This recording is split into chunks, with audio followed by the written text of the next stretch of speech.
Ya, bismillahirrahmanirrahim. Assalamualaikum warahmatullahi wabarakatuh. Hari ini kita masuk ke materi selanjutnya untuk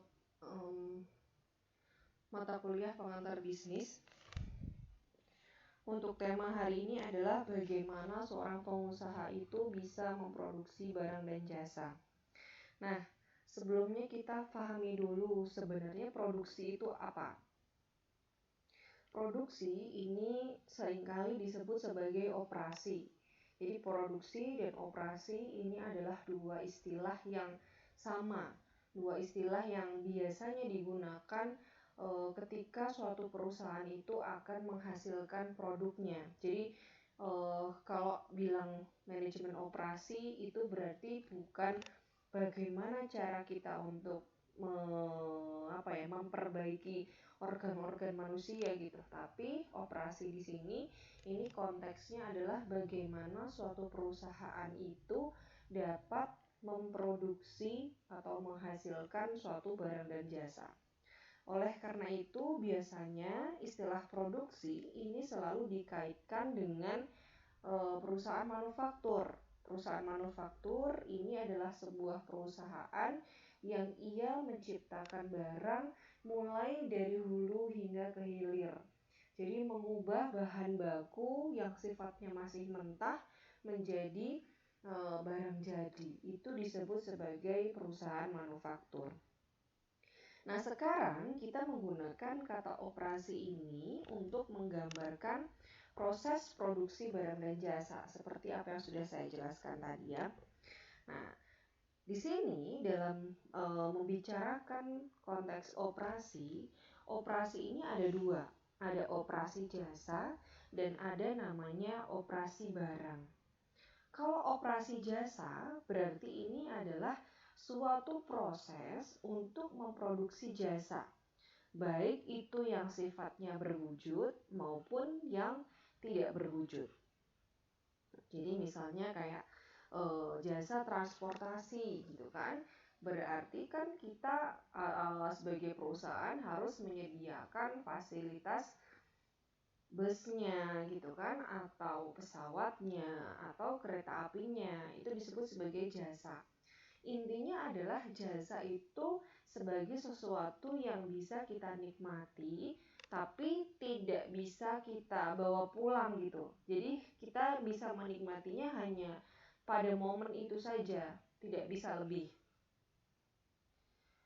Atau ketika kita memutuskan untuk sudah ya udah gitu, bentuknya itu nggak bisa kita pegang. Berbeda dengan produksi barang. Kalau barang ini kebanyakan sifatnya ini berwujud. Jadi menghasilkan barang-barang yang sifatnya itu berwujud. Seperti radio, kalau kita beli habis itu kita bisa pulang, bawa pulang, habis itu kita bisa pakai ulang sampai rusak gitu misalnya. TV juga sama. Makanan bisa kita makan, kita rasakan, kita konsumsi, ya kan? Tapi ketika berbicara tentang jasa, ini hanyalah segala sesuatu yang kita dapat rasakan.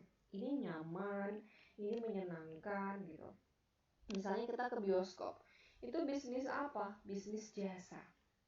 Kita mendapatkan hiburan di sana untuk menonton film. Habis itu udah kan? Tidak bisa kita bawa pulang gitu filmnya. Hanya kepuasan hati gitu, kepuasan atau ketidakpuasan yang bisa kita rasakan.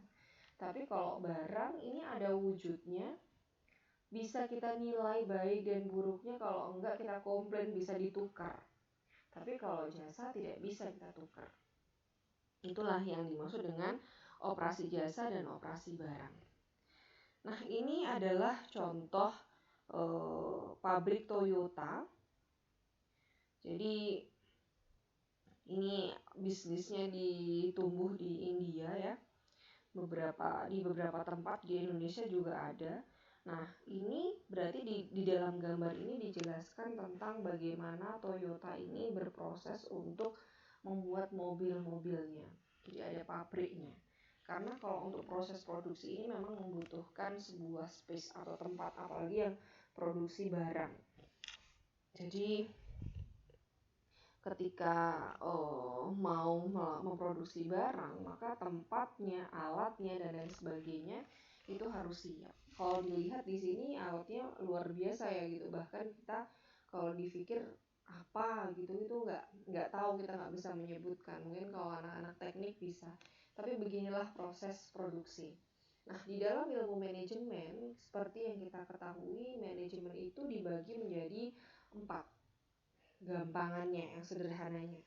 Ada pemasaran, manajemen keuangan, manajemen SDM, dan yang terakhir manajemen operasi.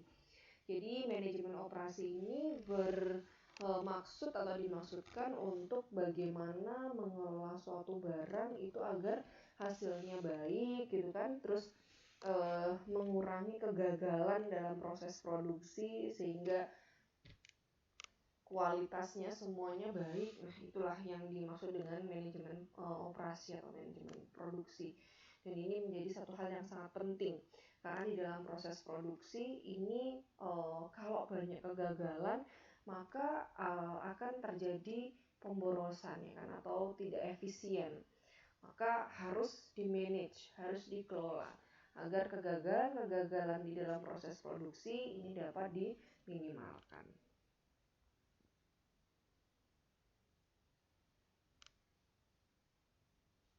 Ini pekerjaan ya di dalam sektor barang dan jasa dari tahun 1984 sampai 2003. Ini meskipun lapangan pekerjaan dalam bidang produksi barang tidak menunjukkan adanya pertambahan, lain halnya dengan yang terjadi pada industri jasa yang sudah mulai meningkat. Ini kalau produksi ini angka yang ada di bawah nih ya, maksudnya stagnan lah, hampir cuman kenaikannya biasa aja. Tapi kalau sekarang memang sektor jasa ini memiliki kenaikan yang signifikan, apalagi kalau WFH gitu ya, seperti kondisi pandemi. Sektor jasa ini yang paling banyak diminati, jasa untuk mengantar barang, jasa untuk membelikan makanan, macam-macam lah pokoknya yang berkaitan dengan jasa, internet dan lain sebagainya. Ini banyak sekali gitu. Ini PDB Amerika dari sektor jasa ternyata lebih banyak dibandingkan dengan sektor produksi barang. Oke, di dalam produksi barang ini yang terpenting adalah bagaimana kita bisa menciptakan nilai melalui produk yang kita buat. Karena orang itu ketika akan membeli barang pasti kebanyakan gitu memikirkan apakah dengan harga yang dibayarkan ini sesuai dengan manfaat yang akan didapatkan. Nah, manfaat itu disebut sebagai nilai dalam kacamata pelanggan. Di sini kita bisa menjelaskan 4 jenis utilitas yang diberikan oleh produksi dan menjelaskan ada 2 klasifikasi proses operasi. Nah, produk ini memberikan bisnis suatu hasil ekonomi, entah itu laba, upah, atau barang yang dibeli dari perusahaan lain. Nah, produk ini juga diharapkan mampu memberikan nilai utilitas atau nilai guna. Jadi, ketika produk ini memiliki nilai utilitas yang tinggi, maka dia akan dapat semakin memuaskan keinginan pelanggan. Tapi ketika nilai utilitasnya rendah, ya udah, ini akan segera ditinggalkan gitu. Karena orang itu dia mau mengorbankan uangnya, pasti dia berharap akan sesuatu hal. Maka kalau mau berbisnis, ini yang terpenting dan kita harus pikirkan adalah ini sebenarnya nilai manfaatnya apa. Banyak nggak dengan harga yang nanti kelak akan kita jual, ini worth it nggak bagi pasar. Ini harus benar-benar difikirkan, harus benar-benar ditimbang. Nah, ada 4 jenis utilitas berdasarkan proses produksi. Ada utilitas waktu, ini produksi untuk membuat produk itu tersedia ketika pelanggan menginginkannya. Kayak kemarin, ketika barusan wabah dan semua barang masker, terus hand sanitizer semuanya kayak langka. Nah, di situ berarti dari sisi utilitas waktu ini menjadi rendah, ya enggak? Manfaat waktunya nggak ada. Ketika konsumen itu butuh, di pasaran nggak ada, berarti dia tidak memenuhi utilitas waktu. Ya mungkin karena demand-nya yang terlalu tinggi kan, pada waktu itu semua orang panik, harga berapapun dibeli, harga berapapun dibayar gitu. Kalau sekarang sih udah mulai cukup lumayan, harganya udah ada yang kembali normal gitu. Jadi utilitas itu ada utilitas waktu, ada juga utilitas tempat. Ini adalah berkaitan dengan produksi untuk membuat produk itu tersedia, di mana produk-produk itu nyaman bagi pelanggan. Jadi intinya kalau di mana-mana ada gitu, itu juga berkaitan dengan utilitas tempat. Yang ketiga, ada utilitas kepemilikan. Jadi produksi untuk membuat produk ini tersedia atau dimiliki atau dapat digunakan oleh pelanggan. Yang terakhir, ada utilitas bentuk. Ini dengan cara mengubah bahan baku menjadi barang jadi yang manfaatnya ini akan menjadi lebih besar di mata konsumen. Itu disebut sebagai utilitas bentuk. Nah, selanjutnya yang dimaksud dengan manajemen operasi atau produksi ini adalah untuk pengarahan dan pengendalian sistem terhadap suatu proses pengubahan bahan mentah menjadi produk jadi yang memiliki nilai dan manfaat bagi konsumen. Itu adalah konsep dari manajemen operasi. Nah, di dalam mengawasi suatu produk, persediaan ya kan, karena ketika mau melakukan proses produksi itu kadang-kadang barang itu harus tersedia gitu, jadi kayak nyetok dulu gitu bahan bakunya. Jadi pengawasan prosesnya, pengawasan persediaan bahan bakunya, kemudian kendali mutu. Kalau kendali mutu ini berarti berbicara tentang pada saat bahan baku itu mulai diolah. Ini perlu untuk adanya kendali mutu. Nah, manajer operasi itu bertanggung jawab untuk memastikan bahwa proses operasi ini dapat menciptakan nilai dan memberikan manfaat. Jadi ngecek terus kalau manajer operasi ke lapangan, ini udah benar belum prosedurnya yang dilakukan oleh karyawannya.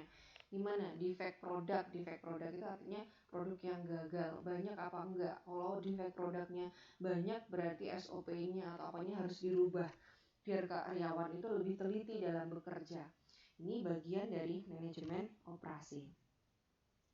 Nah, ini adalah proses transformasi sumber dayanya. Jadi manajer operasi ini dia tugasnya adalah untuk merencanakan, mengorganisasi, menjadwal dan mengontrol ya seluruh input aktivitas proses produksi ya. Jadi pengubahan bahan baku menjadi barang jadinya hingga sampai pada output.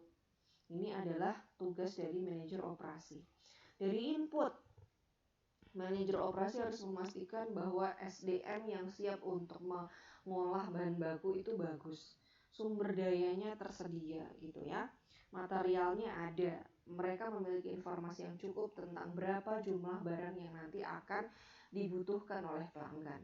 Lalu ketika sudah, manajer operasi juga harus melakukan controlling terhadap aktivitas produksi gitu. Prosesnya ini harus dipantau hingga yang terakhir dapat menghasilkan output berupa barang dan jasa dengan kualitas yang baik sehingga ini layak gitu, dan memiliki nilai guna di mata pelanggan. Nah, ada dua jenis proses operasi barang. Ada namanya proses analis dan ada namanya proses sintesis. Proses analis ini memecah sumber daya ke dalam suatu komponen-komponen. Sedangkan kalau proses sintesis ini adalah mengkombinasikan bahan mentah untuk menjadi produk yang sudah jadi. Nah, proses operasi ini adalah sebuah serangkaian metode dan teknologi yang digunakan di dalam memproduksi barang dan jasa. Karena proses operasi ini kalau untuk bisnis yang sudah besar nggak manual gitu dilakukannya, tapi harus dengan mesin. Makanya teknologi yang digunakan itu pun juga harus diperiksa, semua SOP-nya dicek. Kayak pas waktu saya pernah kunjungan ke Sido Muncul gitu, dari awal ketika masuk ke dalam pabriknya kita diarahkan, kita dikasih tahu tuh sama manajernya tempat gudangnya, bagaimana mereka melakukan penataan persediaan. Jadi produk itu kan setiap bahan baku kan setiap hari datang. Yang baru datang itu ya intinya, tapi mereka tidak menyimpan terlalu lama gitu produk. Nyampe langsung diolah, gitu. Kalaupun membutuhkan waktu yang nggak hari ini gitu, itu pun produknya dikasih tanggal. Ini tanggal berapa kemarin bahan bakunya datang gitu. Berarti kalau misalkan datangnya kemarin harus segera diolah gitu. Nggak bisa yang datang langsung diolah sedangkan yang kemarin ditunda lagi gitu, enggak. Terus setelah itu bagaimana karyawan mengolah produk gitu kan, harus menggunakan baju yang rapi gitu kan, tempatnya harus bersih, steril, dengan kecepatan mesin yang luar biasa gitu. Manajer operasi terus melakukan pengecekan. Ini menjadi satu hal yang luar biasa hingga produk itu benar-benar jadi. Itu pun harus dites gitu, produknya benar enggak, kadar komposisi produknya pas enggak gitu. Jangan sampai nanti satu dengan yang lain ini memiliki takaran yang berbeda-beda. Itulah tugas dari manajemen operasi. Nah, selanjutnya kita bisa mengklasifikasikan jasa menurut tingkat kontak dengan pelanggan. Ada proses kontak tinggi dan ada proses kontak rendah. Proses kontak tinggi ini adalah untuk memberikan layanan di dalam sistem kontak tinggi pelanggan, harus menjadi bagian dari sistem. Gitu. Jadi contohnya kayak ketika naik Gojek gitu. Naik Gojek itu disebut sebagai proses kontak tinggi karena konsumen itu ikut terlibat di situ. Dia bergabung di situ ya kan sama Pak Gojek untuk diantarkan ke suatu tempat. Itu disebut sebagai proses kontak tinggi karena ada konsumen yang ikut terlibat. Tapi ada juga namanya proses kontak rendah. Misalnya kita kirim paket barang, itu disebut sebagai proses kontak rendah. Setelah kita serahkan barang kita ke JNE misalnya atau ke JNT, setelah itu udah kita tidak memiliki kontak apa-apa, kita tidak harus berhubungan di situ gitu. Nanti kalau barangnya sudah nyampe, mungkin yang menerima akan mengabari kita. Itu disebut sebagai kontak rendah karena pelanggan tidak banyak berhubungan langsung dengan penyedia layanan atau penyedia sistem. Nah, ini sudah saya jelaskan ya. Nah, mengenali ciri-ciri yang membedakan antara operasi jasa dari produk barang dan menjelaskan perbedaan utama dalam fokus jasa. Ini sudah, kalau operasi jasa maupun manufaktur itu mengubah bahan mentah menjadi produk jadi. Di dalam produk jasa, bahan mentahnya ini adalah orang yang memiliki kebutuhan yang belum terpenuhi ataupun kepemilikan yang membutuhkan perawatan atau perbaikan. Dengan demikian, produk jadi itu adalah orang yang kebutuhannya dan kepemilikannya itu telah dilayani. Nah, fokus operasi jasa itu berbeda dengan fokus operasi atau produksi barang. Yang pertama adalah karena barang itu diproduksi, sedangkan jasa itu dilaksanakan. Baru orang ini akan merasa puas gitu kan. Terus yang kedua, kebanyakan produk jasa ini adalah kombinasi dari barang dan jasa. Nah, jasa yang berfokus pada transformasi proses maupun hasil akhirnya. Transaksi jasa yang tiga ini mencerminkan tiga kualitas kunci dari produk jasa. Yang pertama adalah tidak berwujud, kemudian dapat disesuaikan, dan tidak bisa disimpan. Karena operasi jasa ini sering menyertakan pelanggan sebagai bagian dari proses, maka para pelanggan ini dapat secara langsung mempengaruhi proses tersebut. Pemberi jasa tahu bahwa mutu kerja dan mutu jasa ini tidak selalu merupakan hal yang sama. Misalkan sebuah mobil yang diperbaiki secara tepat, ini adalah hal yang berbeda dengan mengambilnya kembali tepat pada waktunya. Ini perencanaan operasi, mulai dari perencanaan bisnis dan peramalan, kemudian ada rencana jangka panjang berkaitan dengan kapasitas produksinya bagaimana, lokasi, tata letak, ruang, kualitas. Nah, setelah itu bisa dilakukan jadwal operasinya, kemudian ada kendali operasi dan output ke pelanggan. Ini adalah perencanaan operasi.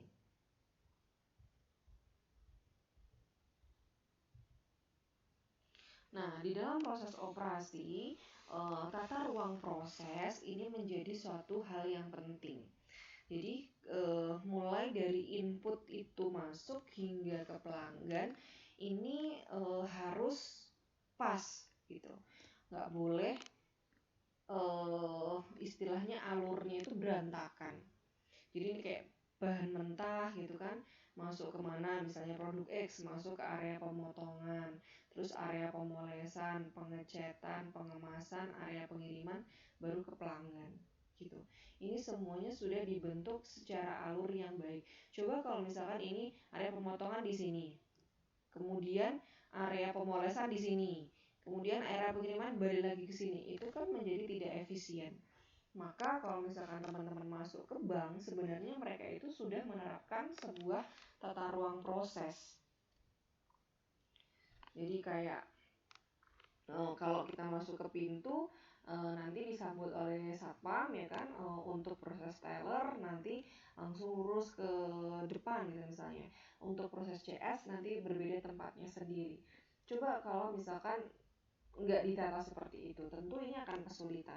Atau ketika teman-teman masuk ke rumah sakit, mereka juga sudah menetapkan sebuah tata ruang proses. Jadi kalau namanya IGD di dalam rumah sakit, itu pasti adalah tempat terdepan dari rumah sakit setelah lobby ya. Lobby pasti langsung masuk ke IGD. Coba bayangkan, ketika IGD itu ditaruh di atas, ruang-ruang pasien itu ditaruh di bawah, tentu ini tidak memenuhi tata letak proses di dalam manajemen operasi. Kalau misalkan ada yang sakit gitu kayak diare gitu, butuh penanganan yang cepat, tapi ternyata IGD-nya harus di lantai yang paling atas gitu. Tentu ini akan merepotkan gitu ya. Keburu yang mulos ini malah keluar di jalan gitu kan, nggak bisa tertangani dengan cepat. Atau ketika ada kecelakaan gitu, itu kan membutuhkan sebuah proses yang cepat. Makanya IGD rumah sakit itu selalu di bawah, tepat di dekat jalan ya, jalannya rumah sakit. Setelah lobby pasti langsung masuk IGD. Dan itulah yang benar tuh seperti itu. Nanti nggak jauh dari situ akan ada tempat pembayaran dan apotek. Gitu. Coba kalau penataannya juga nggak tepat, bayarnya di mana, apoteknya di mana, itu yang letaknya jauh-jauh. Tentu ini akan mengurangi kepuasan bagi pelanggan. Maka ini penting banget, ini tata ruang produk ya. Jadi intinya semuanya itu harus dialur sesuai dengan alur bagaimana proses yang diperlukan di dalam produksi, baik itu barang maupun jasa. Jadi ini kayak input penerimaan bahan mentah, lalu masuk kemana, pembengkokan baja. Setelah itu di sampingnya adalah berarti tempat melubangi bingkai baja. Terus kemudian pemasangan bagian kayu. Ini dibuat berurutan skemanya. Dan kalau teman-teman memperhatikan di tempat industri mobil, pembuatan mobil dan lain-lain, ya semuanya tertata seperti itu dengan alur yang jelas. Dan hal yang seperti itu akan dapat mengurangi kesalahan gitu kan, dan juga lebih efisien. Ya udah ini selesai, langsung masuk ke tahap selanjutnya di sampingnya gitu. Itu yang baik. Ya, itu kira-kira yang bisa saya sampaikan. Saya harap ini bisa bermanfaat. Wassalamualaikum warahmatullahi wabarakatuh.